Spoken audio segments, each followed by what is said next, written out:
10 drones did something that shouldn't have been possible. They penetrated the densest air defense network on Earth, flying so low they could kiss power lines. These Ukrainian shadows slipped 625 kilometers into Russian territory, their target, a facility that didn't officially exist until now. They were invisible. Then everything changed. A Russian pilot felt it before his instruments confirmed it. Something was out there. What happened next rewrote the physics of modern warfare. And it all came down to a simple trick with a propeller. The Su-35's radar was state-of-the-art, 20 kilowatts of pure detection power that could spot a fighter jet 250 kilometers away, but these weren't fighter jets. They were phantoms, each one signature 50 times smaller than what the radar was designed to track. 10 contacts flickering in and out of existence. Then the pilot noticed something strange. The propeller spinning at 7,400 RPM, they created a heartbeat in the radar return, a distinctive pulse that screamed drone louder than any visual could. His thumb found the weapon's release point 18 kilometers. The missiles would close that gap in 13 seconds, but 13 seconds is an eternity when you know what's coming, and the drones, they knew, they did something that shouldn't have worked. They cut their engines, instantly. 10 solid contacts became nothing.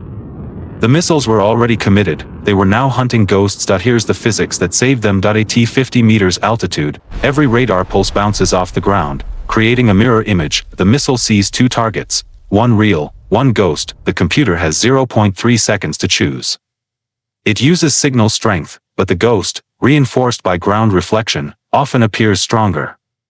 The missile chooses wrong. The first missile slammed into an empty field. The pilot watched his million-dollar weapon create a crater of nothing, but one drone betrayed its companions. Drone 3 climbed to 500 meters, engines at full power, a deliberate sacrifice. The fireball meant one hit in exchange for letting 8 escape. Heroes aren't just human. 3 seconds to restart engines. 2. 1. The distinctive whine returned as 9 shadows leveled off at 45 meters, they scattered across a 12 kilometers front.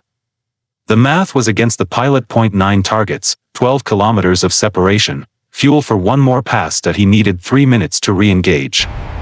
They'd be 15 kilometers further by then. His jaw clenched as they disappeared into ground clutter. Behind him, his wingman was being vectored to intercept, but the drones had bought themselves time. With altitude and sacrifice. 9 shadows pressed east, engines humming against the sky. They traded 400 meters of altitude and one companion for passage through the first layer. But in just 73 minutes, they would face something that couldn't be outmaneuvered. At last, the 9 survivors reached Bryansk Oblast. In perfect formation, 500 meters spacing, 75 meters altitude, maintaining 290 kilometers per hour through agricultural flatlands. The terrain here was a navigator's nightmare, endless identical fields with no distinguishing features, perfect for getting lost. That's exactly why the Russians had positioned their most sophisticated electronic warfare assets along this corridor. The first sign of trouble was subtle. The lead drone's GPS receiver showed 12 satellites locked, strong signals across the board, then 11, then 7, then nothing. Not a gradual fade, but an instant electronic blackout. The Russians had sprung their trap. The system, mounted on 4 MTLB armored vehicles in a precise diamond pattern, was called Borisoglebsk. 2. Each one was pumping 100 watts of precisely tuned interference across the electromagnetic spectrum, wreaking havoc on the drones. To understand what's happening, consider the numbers. GPS satellites whisper at 0.025 watts from 20,000 kilometers away, signals so faint they're below background noise. Borisoglebsk was screaming at 100 watts from 8 kilometers. That's 4,000 times stronger. Electromagnetic brutality. The drone's navigation screens went dark. 8 kilometers north, a Moskva, 1 electronic intelligence system was listening with the patience of a wolf spider. 3 antenna arrays arranged in a perfect triangle, synchronized to nanosecond precision via atomic clocks. It wasn't transmitting. That would reveal its position. It was waiting for the drones to make a mistake. Direction finding math is elegant and lethal. A signal reaching station A 1 microsecond before B means the emitter is 300 meters closer to A. 3 stations create 3 time differences. 3 time differences create 2 hyperbolic curves. Where those curves intersect, that's your target. Accurate to 50 m at 40 kilometers range. 8 drones maintained perfect discipline. No transmissions, no active sensors. They flew on pure inertial navigation, mechanical gyroscopes spinning freely, accumulating error at 10 degrees per hour. After 3 hours of flight, that meant 300 m of drift. By Penza, they could miss the entire facility. Something had to change. The lead drone's processor was running the numbers, mission success probability dropping. Abort threshold approaching. .it made a calculation that would cost its life but save the mission. .it broke radio silence. The transmission lasted exactly 2 seconds. GPS request, position update, formation sync. 2 seconds of electromagnetic screaming in the silence. The MOSFA-1 operator's screens lit up like a Christmas tree. Targeting data flashed to 300 batteries in milliseconds. They didn't need to ask questions. They had a position.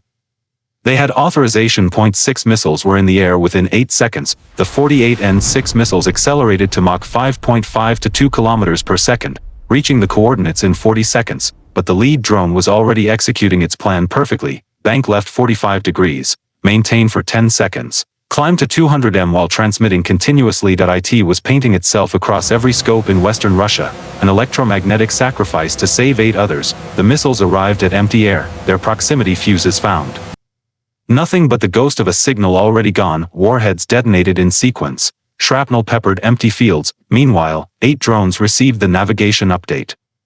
INS errors corrected. They pressed east in perfect silence while their leader flew north, drawing every missile. The MOSFA-1 operators watched one bright target moving north, broadcasting like a beacon, but they knew there had been more. 6 more missiles found the decoy. The operator watched the signal vanish in static. 1 more Ukrainian drone destroyed. But something felt wrong. 8 shadows continued east at 45 m.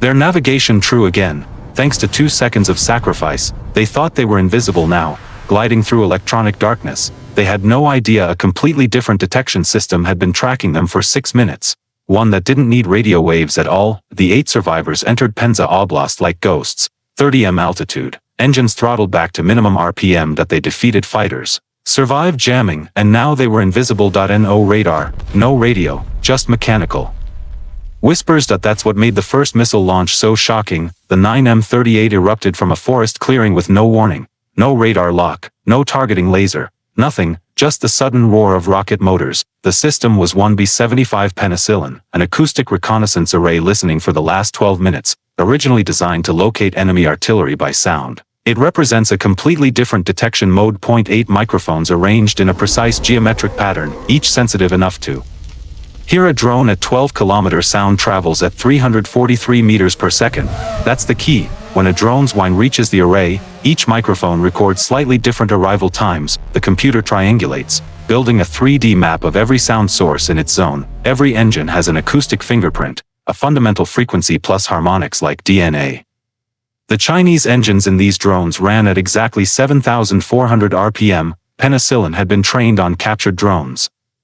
It knew that signature perfectly. The TR-M2 battery commander had a choice: launch with radar to reveal his position, or trust acoustic data and fire blind. He chose option 2. The first missile accelerated to Mach 2.5 in 3 seconds, flying purely on Penicillin's coordinates. For 13 seconds, it flew in electromagnetic silence. The drone's radar warning receivers showed nothing. The first warning was the sound, the rocket roar growing louder. At 2 kilometers, the missile's radar went active. 2 seconds, that's all the warning they had. At 290 kilometers per hour, 2 seconds means 160 m. The lead drone pulled a maximum performance climb, 3 gs.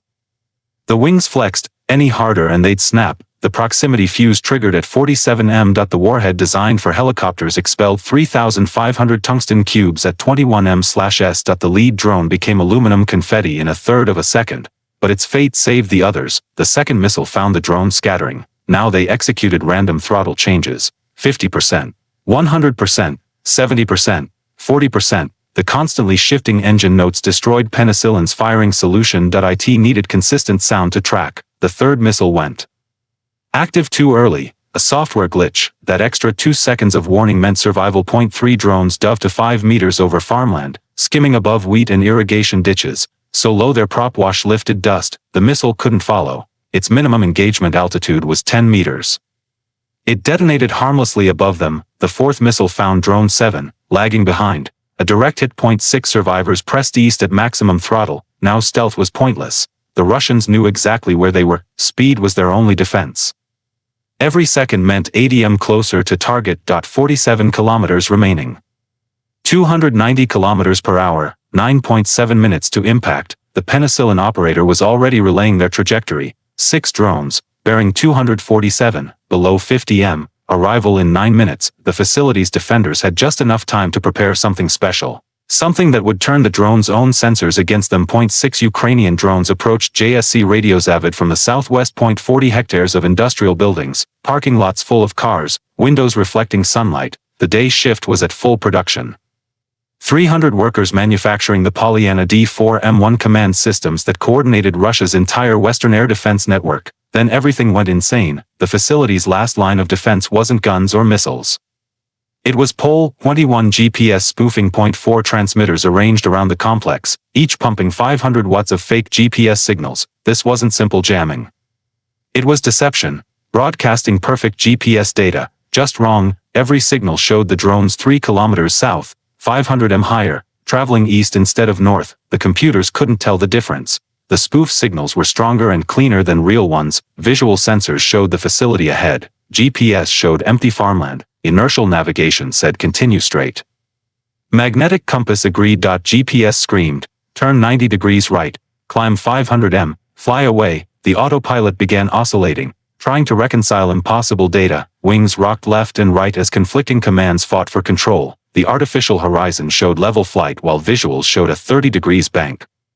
The radar altimeter read 45 m while GPS claimed 545. Every instrument disagreed with every other. 5 seconds of this chaos and the drone would tear itself apart or crash. The others behind were entering the same trap, diverging wildly as processors tried to solve the unsolvable. The lead drone made the only choice it could: trust the plan, maintain heading, maintain altitude, fly, and hope. It finally corrected itself over building 3. Pure luck. Its optical camera locked onto the distinctive roof of the Poliana D4M1 assembly hall. The processor ran the numbers. 47 degrees dive, 97 meters per second impact velocity. The shaped charge would penetrate 40 millimeters of steel, precisely at the joint between roof and wall. Impact. The explosion ripped through the assembly floor, rupturing 3 chemical tanks: trichloroethylene, acetone, hydrogen peroxide. The mix created a fuel-air explosion traveling 1,800 meters per second, turning the building into an inferno. The second drone saw the explosion, a pillar of smoke rising. Fire meant target.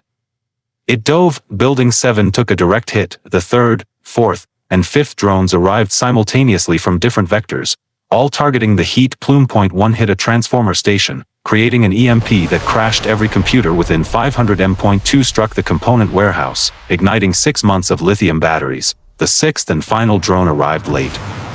The facility was already an inferno of 12,200-degree flames. It circled once, recorded the destruction, then dove into the last unburned building. The Poliana D4M1 production line was gone. Without it, Russia's S-300 and S-400 batteries would have to operate independently. Their reaction times tripled, which now meant even more successful missions like this one. Bye for now.